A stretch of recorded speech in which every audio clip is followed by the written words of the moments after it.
Question number 6. In photoelectric effect, EM wave is incident on a metal surface.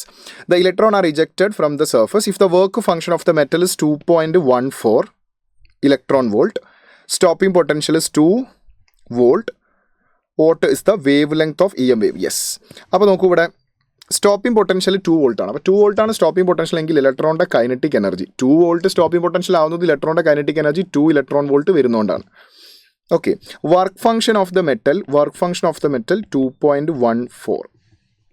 Work function of the metal is 2.14. അപ്പോൾ ഇത്രയും work function അത് കഴിച്ച് ബാക്കി 2 electron volt energy kinetic energy ആയിട്ട് കിട്ടുകയും ചെയ്തു. അപ്പോൾ വരുന്ന radiation energy is equal to work function plus eject ചെയ്യുന്ന ഇലക്ട്രോണിൻ്റെ കൈനറ്റിക് എനർജി. അപ്പോൾ വരുന്ന radiation energy is equal to 2 + 2.14.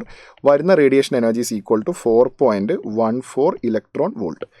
അപ്പോൾ വരുന്ന റേഡിയേഷൻ്റെ വേവ് ലെങ്ത് എത്ര ആയിരിക്കും എന്നാണ് ചോദിച്ചു. വേവ് ലെങ്ത് കണ്ടുപിടിക്കാൻ നമുക്ക് ആൻസർ നാനോമീറ്ററിലായതുകൊണ്ട് 1240 divided